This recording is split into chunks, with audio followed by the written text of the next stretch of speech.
So should we do an intro here real quick? Yeah, sure. Welcome Hi, I'm David. Hey, David. I know we haven't seen each other for a while, podcast wise. I know who you are. I'm joking because you said, should we do an intro? Oh, that went over my head.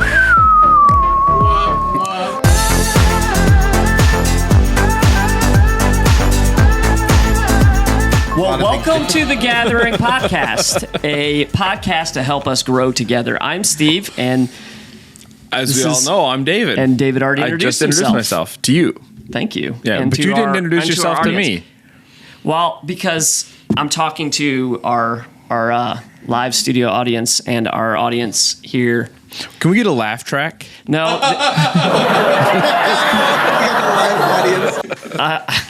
I'm just saying that Matt, I'm not sure if he's tired. He might have been playing Dungeons and Dragons very late last night. Yeah, he's an old man now. He doesn't recover as quickly as he used to when he was young. He hit that big 3-1 and... Okay, so I don't know. I got some questions this morning. Whoa. We still haven't done an intro.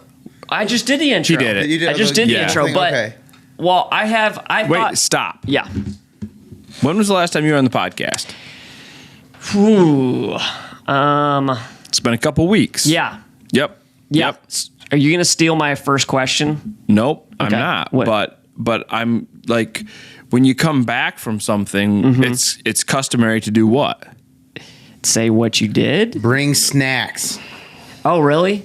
Clearly, you didn't watch the last couple podcasts because No, I this did was not. discussed. I did not. You were expected. But to my defense, where I was, I had no internet signal at all, so I couldn't. Okay. Where were you? Do you really want me to dismantle that excuse? Yeah, I do. Try. Okay. The podcast lives forever on YouTube. So I could have watched it. You could have watched it, and you could have watched it last night. Okay, that's a good. I that's just a good also argument. think there's a level of common courtesy, Steve, where you should have just assumed we wanted snacks. I feel tried to like- watch last week's. I was but expecting it was you just to a go to compilation. Yellowstone, kill a bear, and bring me back its jerky. So I'm thinking you're roaming around the West. Why didn't you bring us back buffalo chips? I thought a buffalo chip was like buffalo poop. It is. Yeah, that's that. Yeah, another joke. Great source of fuel. Yeah. Protein. Yes. So when my son was in Yellowstone, I think like 2 years ago maybe, Who did you go with? just a bunch of his college friends. Oh, that's fun. They actually saw a buffalo giving birth, but they didn't know that's what was happening at first. They're like, "Oh, look at that buffalo!" They thought it was making buffalo chips, and then they realized that's a really big buffalo chip. I'm not sure if I'd want to see And then that. they were like, "Wait a minute." Don't think I'd That's want like to. is that a calf? Is that what you call it? We can let's call it a calf. Yeah. Because they're actually not buffalo; they're bison. Are you sure? I'm completely sure. Are you like you read lots of signs like they're actually bison? What's the difference? I don't know, but I know the ones in Yellowstone are bison, not buffalo. But everybody calls them buffalo. You can fact check this for us, Matt? Is the plural of He's on his bison phone right now? Bison? Millennials. Is that right? You are a millennial. That's why I like to throw them under the bus. Is the plural of bison? I know the plural of elk is elk. It's not elks. So I know that, but originally okay, yes. it was bisons, but then over time it has changed to just be bison, regardless. So are the ones in Yellowstone, are they buffalo or are they bison? No, he's They're talking bison. about what's the plural of bison. Plural? Yeah, Okay. All right. Plural of moose is meese. No, it's not. Is there? I don't believe What's that. the plural of goose? Geese. So the plural of But moose. that's What's not the plural true. of mouse? Mice. I hope you're going to say meese. David is actually wrong On what? on The buffalo. meese. Oh. He's fact checking He's fact checking a joke. He's fact checking a Okay, dad Twitter. joke. Okay, Twitter. Okay. So, my question, David, you left same time I did, but you weren't gone quite as long. But you flew out to Portland. Could you tell us a little bit about? And boy, were my arms tired. Yeah. What did you do out there? What's going on? Why'd you go to Portland? Oh, So we did a bunch of things. Yeah. So one was Liam just graduated with his master's degree. Oh, okay. And so we had a big party, kind of a open house party for him, and Yeah. a lot of friends came and Yeah. did that. The second thing is we were helping Emma move from one apartment to another. Okay. Because when she first went out there a year ago to take her new job, she was sharing an apartment with a girl whose name is Gabby, and Gabby is moving out of their apartment. So Emma needed to get a new apartment, and the reason Gabby's moving out of her apartment is because she's getting married. Okay. And so Marianne and Emma went to Gabby's shower, like the whole shower. So that was Yeah. another reason we went out, is so that Marianne and Emma could go to Gabby's shower. And the reason Marianne wanted to go to Gabby's shower and not just Emma is because Gabby is marrying Liam. Okay. And so it's pretty cool. So we also went out there to look at the wedding venue and get some stuff ready for the rehearsal dinner, because that's Yeah. the parents of the groom's job. So Is that exciting? Is it sad? Is it a combination of both? it's not sad. I mean, Okay. there's no sadness. Well, I mean, like, I feel like maybe growing up sad, not like, oh, I'm upset that my son's getting married. Just like a milestone in life. yeah. So, I mean, there's always, like, every time you go to a stage of life, there's always this kind of, bittersweet. Yeah. And you're like, oh, but the reality is, I think he moved out to Oregon in 2018. Mm-hmm. So, our kids are grown, so we've been dealing with that. So I think there's a lot of excitement and joy. There's obviously a little bit of, we had a great time and love that kid, but it's not like, we're never going to see him again.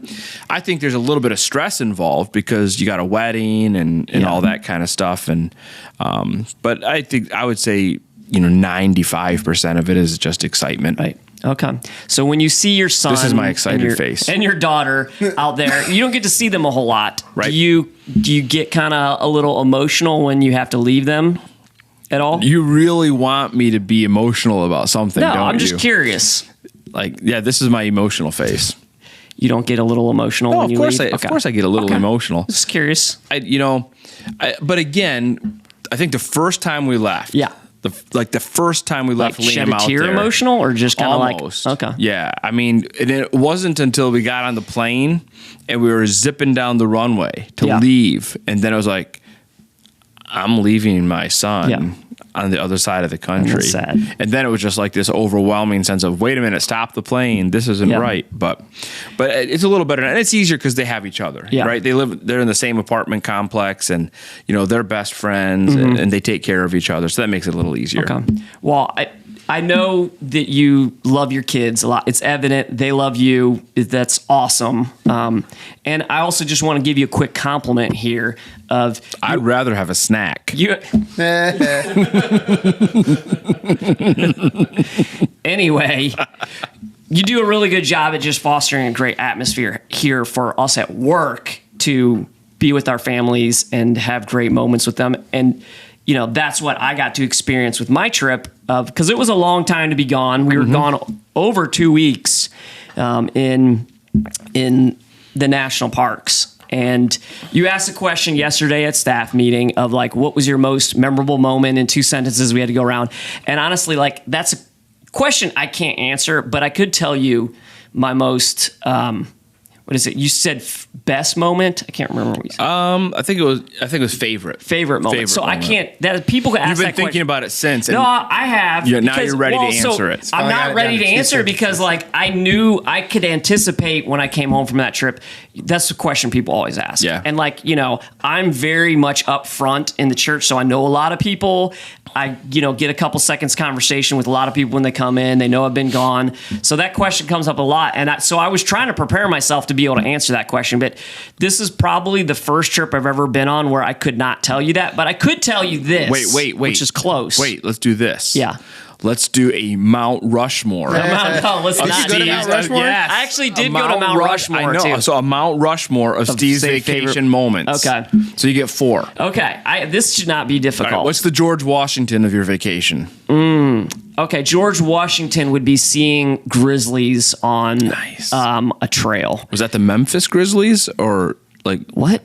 Oh, okay. That took me a second. Man, you're on a roll today. No, it was not. Just I'm not call sure me where butter. I'm not sure where the Memphis Grizzlies live, but no. Like we saw, Cade and I They saw live in one Memphis. stand up on two legs and like look around. And I've always seen like, I don't know if you've been out west and you see like a lot of stuffed animals, heads on the wall. You always see the bear standing up. And I'm like, literally, it did that. So I always thought they were just showing Like off how the bear. far away was it? I mean, I couldn't really tell you because it was a little hard to tell depth perception there, but maybe about 75 yards. So close enough that, I mean, if it wanted to get to us quickly, it could. But it stood up on its legs, sniffed, took off. So Well, was it just you and Cade? it was just Cade and I. So you were fine because if that bear had charged you, do not you say could, that, David. Don't even say that. Don't even say that. you could easily No. outrun Cade. Don't say You that. don't need to be faster than the bear. We saw him for, I mean, like, so Maria had kind of gone on, and we called her to come back. Oh, and you're she gonna couldn't use even her. she Gotcha. couldn't even get back fast enough. So that's how quick. Yeah. But as we were going down the trail further, a grizzly had gone up the trail, and it was probably about 1,000 feet away. So that one like was up there. We could see it. Yeah. We could see that for a while. Just not only did I really, really want to see a grizzly well, but like something about being in their habitat where you're like, I'm not top of the food chain anymore. Yep. There's just something like, I don't know, exhilarating about that. I mean, that might be the best way to put it. Like you really feel alive when you feel like you could be killed by something. I don't know what that. Well, if you'd like, I mean, we can like threaten to kill you every day if that will make you feel more alive. I wouldn't believe you if you did. could- So that's number one. That was a long story. So that's George Washington. Yeah, George All Washington. so who's Thomas Jefferson? Is Jefferson? Yep. So Okay. this is importance? No, it's just an order on the okay. the cliff Okay. face. So Is it getting- Jefferson? I think so, because it's then Roosevelt and Lincoln. Lincoln next, and then Roosevelt. Yeah. Okay. Yeah, getting to experience Yellowstone with my sister, and the reason I say that is because the last time I was there with her, and we were like 10 and 11. So that was just, I cried because of that. You know, just when I said goodbye to her, because it's just, She lives in Idaho, right? she lives in Idaho, and I don't get to see her that often. And just our families just had a really great time together. There's just so many memorable moments that we had together. So that was just super special for me. Mm-hmm. Did you take any of those photos where you recreate? We did. I should post You it. should send those. We did that because we had a picture at the Yellowstone sign. So we did that. We recreated it. Cool. So I'll post that. But then, so that, and then probably number 3 was we stayed at this place called Under Canvas. It's like if they call it safari glamping. I disagree with that, but it's kind of like Do you disagree with the safari part or the glamping part? both. But the safari is like, it's more like what you would picture George Washington staying in before he crossed the Potomac. We're on Abraham Lincoln right now. Yeah. Maybe, I don't think Abraham Lincoln might have stayed in it in the Civil War. I don't know how close he got to the Civil War. Well, he visited the camp. Gettysburg. the did he? soldiers. So he probably slept in it. Maybe he had a nice bed because it was kind of like hotel beds inside of a canvas tent. It was awesome. It was an awesome experience. Was there a bathroom? In the tent? Yeah. No, we had to walk. dig a hole. No, we had to walk to them. I mean, they had nice bathrooms. They were okay. That would be my one complaint about it was the restrooms Yeah. and the showers and everything. All right, and then so what's your Roosevelt? My Roosevelt is probably I'm gonna say Glacier. Gotta be Glacier. no. You're not gonna Glacier's not gonna get on your Mount Rushmore. That's what I'm telling you, everyone. I literally cannot tell you my most favorite moments. I still think Yellowstone, like they're so close, but Yellowstone to me edges it just because so diverse, so amazing, so beautiful, so many animals. It's hard to beat Yellowstone. It's just iconic too. I mean, it's just Great show. there you go. So there's a place in Glacier that has like where 3 watersheds meet. You've been there? No, Oh, okay. but That's wow. It's amazing. I would like to go and see this one spot. Yeah. So you didn't go there. three watersheds coming So together. it's up in the mountains where, so like you're standing in this one spot, and then you know how watersheds work. The water runs, and like one watershed runs all the way to the Atlantic, one runs to the Pacific, and then one runs somewhere else. Kind of like a continental divide type Yes, thing. yeah. No, I don't remember seeing that. Oh, okay. All right. Yeah. Good. So where's Sounds the cool. snack? There's no snack, but I do have questions. Can we have a snack next week? Yes, we can. It's easy. Okay. It's got to be good. Yeah. So let's You got to shift, make up for missed snacks. shift gears here a little bit. We're talking about social media. Okay. Because we're in the sermon series TikToxic right now. Yep. That's always a great time to talk about social media because it is a big influence on us. And you talked a lot about influence and how the meaning of that has kind of changed over time. So my question today is, why do you think social media is so appealing to so many people? Well, I think number one, because characters like us are here, and this is can't miss content today. This is for sure. Yeah. So no, I think a lot of it has to do with there's this instant feedback. I was going to say instant gratification. Yeah, kind of and thing. that's You want it another now. great word. So, like, a lot of times, if I do something good, it might take a while for me to reap the benefits of that. Yeah. For people to say, hey, good job, or to get those compliments. But every time somebody likes one of your posts, right, or shares it, or follows you, you get this instant feeling, and I think it's dopamine is the actual thing that's in our brain that's going on. But you get this instant feeling of, oh, I did a good thing. I'm doing pretty good. And so because we all like to be told that we're doing well, we get that instantly from Facebook, Twitter, TikTok, whatever. And so that makes it something where we want to go and we want to post so we can get that hit. Yeah. I think the flip side of it is the whole consuming part. We've not talked about this yet in our sermon series, and we will down the road, that it's so easy to just completely lose yourself. Right. If I'm scrolling, and this is where TikTok, is the thing, is you're scrolling from one thing to another, and you can just completely exit reality, and it's escapism. And I think so. There's a lot of factors here, but in our world, we have descended into this place where we really love failure. And we love crisis, and we love trauma, and we love bad stuff.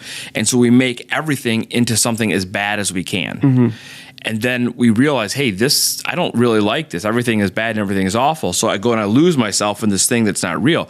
And it's funny because now we're leaving something that's not real, or we're going to something that's not real to escape from something that's actually not real that we've created. Yeah. Because the truth is everything's not awful. But we've created this world where everything's awful, and then we have to escape it into something that's mindless, and it just turns into this death spiral. Yeah. Yeah, I was listening to a podcast that was talking about like why the news cycle picks up so many bad things, and one of his arguments was that bad things can happen in an instant, but good things are generally built over time. Yeah, that's true. The other thing is just the human condition. We like to watch. I was in college 30 years ago, and in my journalism classes, back then we said if it bleeds, it leads. Okay. Right? Because people want to watch that. Yeah. There's a reason why when there's an accident on the highway, everybody slows down to look at it. Don't do that. You make everybody behind you wait. It's just keep going. Yeah. All right. Yeah. Okay. Can we talk about traffic some more? No, I'm just kidding. So next question here is, on Sundays you were talking about how Christians should never try to be influential or influenced. No, influential. I said it right the first time. So could you explain that a little bit more? Yeah, I'm not sure I actually said they should never be influential, but I did talk quite a bit about resisting the temptation to try to be an influencer. Okay, yeah. So yeah, we talked. So was that that was kind of in your intro? Did you? I didn't get to listen to the whole sermon. Like I said, haven't listened to the podcast. Well, I know. Haven't listened to the sermon. I didn't listen to the whole sermon. I didn't get it. I wasn't able to make it. Did you all forget through. about the listen at 2 times speed? I did. I couldn't figure it out on my YouTube. On there, I couldn't remember where, because it's the settings wheel. Okay. Yeah, and then it says didn't find it in playback speed. It's usually right at the bottom of the menu on the settings menu. Yeah. Yeah. Okay. Anywho, so at the very beginning of the sermon, I talked about how this concept of influence has shifted. Yeah. Right? It used to be that influence was something we steward. Yeah. Like if I'm in a position where I have influence, my responsibility is to use that for good. And as a Christian, I use it to build the kingdom of God, bring glory to God, point people to Jesus. It's become this thing that it's not something we steward, it's something we pursue and chase after. And that can become unhealthy. So I think the key to remember for Christians is don't chase after being an influencer, but use the influence you have for good. Well, yeah, you talked about how like influence is done through showing, not necessarily like doing it, right? No. Not telling it. Telling it. Yeah. That's the second part, yeah. That's the Showing is same doing thing. it. Showing is doing Yeah. it. That made no sense Right. at all. Yeah. So yeah, explain that a little. You explained it in your intro part, but like explain that because I thought that was a really, really good point. So we're in this place where we love to raise awareness. Like everybody's raising awareness of everything. And sometimes I just want to say, okay, I'm aware. Now what? Yeah. Right? So like we do these hashtags. Like I gotta come up with a good one so I don't offend people. But Coney 2012. what? You guys remember Coney 2012? No. Look it up. It's funny. All right. So just like a want hashtag to right of some movement, like we'll say like hashtag save the Grizzlies. Okay. Hashtag Probably save the exists. Grizzlies because Cade Nuzzo is trying to kill them all. Yeah. Right. So we do these hashtags like, oh, check it out. My hashtag is trending. This is awesome. I'm raising awareness. And nothing's been done for the Grizzlies. And we see this so often is we talk and we talk and we talk and we tell and we tell and we tell, but we don't do. And God's people should be less about talking and more about doing, right? So what would you say to like, because I see this sometimes, like, a tragic thing happens and people post, I'm praying for them. Is that kind of in the same lines or does it just kind of depend? Yeah, often it is. I mean, are you just posting that you're praying for them or are you praying for them? No, because there was kind of a big ordeal about someone really bashing, like, I don't know, this is probably who it probably wasn't, but it was someone like a Beyonce posted like praying for such and such, and someone, was just like saying, well, I'm actually donating money, like that's a better thing than posting praying. But it was kind of a bash at. Yeah. If you really want to get me ranting, I'll talk about the whole phrase thoughts and prayers, right? So you say thoughts and prayers, which is, that's fine. You should think about people. Because prayer is great, right? Prayer is great, yes. No one is arguing that. No. But what we see, and this is going to feel a little bit political, but so be it. A lot of times when there's a mass shooting, this is where it comes up the most. People say, oh, thoughts and prayers to the victims. And then everybody else is like, thoughts and prayers don't do any good. Blah, blah, blah. And I feel like sometimes we miss out as Christians because we've linked thoughts and prayers and we shouldn't. It's fine to think about somebody. Thinking about somebody doesn't help them at all. Praying for them actually has power. And so it's fine to say, hey, I'm praying for you. I'm praying for the families. I'm praying for whatever. But that's great. But here's the thing. You can pray for people without posting that you're praying for people. Yeah. And so are you kind of? It's almost like there's a parable. Yeah, I wonder. I was going to go there. That Jesus talked about this a little bit, right? Yeah. That I think there. And here's where we're into that place of do I seek influence or do I use the influence I have? So if I want to use the influence I have, I might make a Facebook post that's only to my friends, right? So I'm not trying to get it out into the world, but I just want to encourage, hey, my friends, hey, we should pray for these people. I'm praying for these people. We should pray for them together. And then I do it. Yeah. But if I'm like, I'm gonna blast out on my Instagram, I'm gonna make this a public thing and make this really cool image. I'm praying for these people in hopes that I'll get likes and shares and follows. Okay, now I'm doing it for the wrong reason. Right. Yeah. That's why in our application, which maybe you haven't seen this yet, the first point of the application was check your motives. Why am I doing this? That's a great point. So let's just maybe, I don't want to say defend prayer for a second, but why is prayer important? I don't want to like leave this topic without talking a little bit. Why is that important? Why should we pray? Beyond we are commanded to. Right. Right. So number one, because God says that the prayer of a righteous man is effective. So prayer actually does have an impact. Number 2, prayer connects us to God. And number 3, prayer aligns us with God, because in our prayer, we get aligned with his will. So a great example of this is Jesus said to pray for your enemies, right? And we hear that, we're like, oh, okay, I'll do it because he said I should do it. And it seems like it's a really hard thing to do. But one of the reasons he told us to do that is because when we pray for our enemies, that aligns us with his heart. It's really hard to hate someone you pray for every day.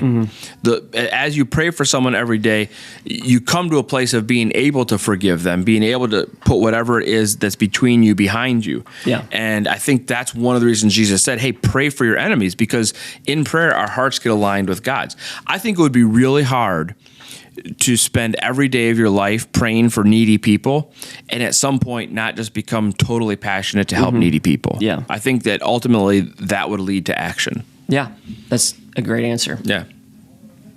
Good. Okay, let's move on to the next question, which is how this kind of shifting gears a little bit here. We had a very large service on Sunday. Yeah, we did. Yeah. Yeah. And do you want to give us a little stat about when what was the last service that we had that was comparable? No. This feels like it's a leading question. leading you question? know it is. So on Sunday, so I've posed this as a good news, bad news kind of thing, Yeah. right? So the good news is on Sunday we had our largest attendance since Easter. Which for, Easter is everyone aligns their Sunday to be there that day. So that's Right. all we always expect it to be a Yeah. really big Sunday. I'd have to go back and look at Easter's past and Christmas Eve's past. Yeah. But I would say probably Sunday's attendance was top 5 in the history of the church. Which is crazy that it happened to be July. Well, that's the bad 9th. news, right? Yeah. The bad news is it was July 9th. Yeah. And usually July 9th is a down kind of time. The first half of July is often a pretty down time. Yeah. And usually by mid to late August, you've jumped up your attendance 25 to 30% from where you were early Yeah. July. And so that has us, I think, maybe a little bit nervous about, what we might see in August. And maybe we won't. Who knows? Yeah. You never know all the factors for why people come True. to church. But what that means is we're right back where we were a couple months ago, Yeah, saying we are. we got to second and third service. We are. we got to deal with the numbers issue, and we Yeah. got to figure things out. So, what should we do, Steve? So if you are watching, you should, and you are able, which means you don't have kids that are tied to a specific service or a specific time, or serving at a specific time, that you should absolutely come to the 8:15 service. Yeah. That's would help us tremendously. And not only would it help us tremendously, it helps us share Jesus with more people. Because the Right. truth is, when someone who's new comes and they can't find a seat, or it's hard for them to find a seat, they won't come back. I know you're like, well, they should be excited that there's a bunch of people there, but that's not how a first impression works. You have any kind of, bump along the road in a first impression, especially a first impression in a church, which is one of the most difficult first impressions you really can have, is that causes people to leave and be like, I'll try another place. I'm not Or I sure. won't. Or I won't, or I may not, Yeah, I mean, we have people who come here who've never gone to church before. Oh, we definitely do. And if it's sure. a bad situation, And it's they like, may not go to church again. I was kind of already hesitant coming. Like, it took a lot for me just to get into the parking lot, let alone go in and worship, So you are essentially helping us further the mission of Jesus, which is why we exist. Yeah. No, that's good. Is that we want to make as much room as we can in the most convenient times. Yeah. So here's another thought is if you're a parent of teenagers, Yeah. right? The teenagers all meet at 11, and so it's natural for a family to say, well, we'll go at 11. Yeah. Our kids will go to the teens. We'll go to the service. Man, I really encourage you, come at 9:30. And come at 9:30 as a family, go to church as a family, and send your kids to youth. And listen, you can leave then. Yeah. Right. Go to breakfast. Yeah. Go to breakfast. Go get coffee. Do whatever you want. Then come back, pick up your kids if you need to. But let them have that Yeah. time. Or you can go serve in children's ministry. Yeah, absolutely. Or other places. Or just sit in the cafe and make Enjoy- friends with other parents of Yeah. teenagers. And Yeah. enjoy a donut, enjoy Right. some coffee. But Can I take that one step further Sure. here of other things that you can do? So let's say you really can't get out of, the 9:30 or 11 o'clock service. Sit towards the front. Yep. And sit close to someone else. Yeah. Because right now, no one really wants to find some of your friends and say, we're going to sit all here together and we're going to sit all Right. by each other. Let's fill a whole row. Like, honestly, that alone would buy us some time. Yeah. I'm not going to say it's going to solve our problem. It would help immensely. It would help immensely. Sit towards the front. Don't make us, block off the back. Sit towards the front and grab some friends and have them sit close to you. Yeah. So I think maybe later this week we're going to try to put together a little video of how to sit next to someone. That's a good. It's a Yeah. great idea. Because that sitting, little how-to video. yeah, sitting next to someone is really important because if we can reduce those empty seats between people, we'll Yeah. have more empty seats in So other to places. give everybody an idea, so this Sunday we were really close to 200 in the worship center. We have up somewhere around 340 seats in there. So to give you an idea, that's 140 open seats in there. And it feels full. Feels very full. Like someone new walks in and they're like, I don't have a seat. Right? That's what they Yeah. feel. And if you're in there, you probably feel the same way. You're like, wow, it's really full in here. But to think that the room is actually almost half empty, it's pretty crazy to think about. You can never get 100% capacity. It's just not possible Yeah. the way people sit. I feel like we're in math class now. We are, yes. So, okay. All right. Got any more questions? I do have some more questions. We're running really long here. Are aren't we running really long? I think so. I figure we'd cut some of the beginning out. Egads. Yes. Is it going late here? Okay. So my question here is, this is okay. This is Why is are we bad, having bad TV. Oh, I'm trying to pick which one is the best because I think we only have time for one. All right. It's either the top one or the bottom one. Oh, we got to do the top one. Okay. Yeah. So why are we having another baptism on July 30th, which is the last Sunday of this month? Yeah. Well, because baptism is important. Yeah. And we want baptism to become more a part of our DNA as a church. Yeah. We want to continue to develop this culture that really elevates baptism as something that we want everybody to do. And so one of the ways to do that is to give people more opportunities. So at the picnic a few weeks ago, had this really awesome baptism. A bunch of people got baptized, and it was very visible. And out of that, I'm sure there are some people who said, maybe I should do that. Yeah. Right. And we want to give them that opportunity. So we want to give more opportunities. So our plan is moving forward. Any month where there is a fifth Sunday in the month, we're going to do a baptism around that time. We'd like to say every time there's a fifth Sunday, but that doesn't always work out. Like, for example, this year, the fifth Sunday of December is December 31st. Right. We may or may not do a baptism that Right. day. But generally, when there's 5 Sundays in a month, we're going to try to do a baptism that month. And so we won't have as many people in those baptisms, probably, but we'll have more opportunities. So this is a great. Just if you haven't been baptized, there's no better time than right now. So you can actually sign up and just go to our website, go to our events page, or go through the Church Center app. There's a place to click. You can sign Or up mark right it on there. your connection card. Yep. It's easy. There's lots of ways to do it.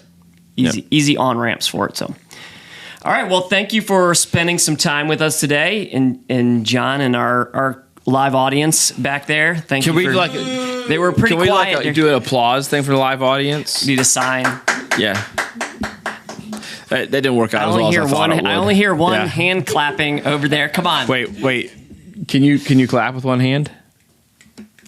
I had a friend who was like, he had like super flexible hands, and he could actually just like seen this, people do that. They, like, and he clap. could make a clapping No. sound. I I don't can't. even want to do that. I can't do it.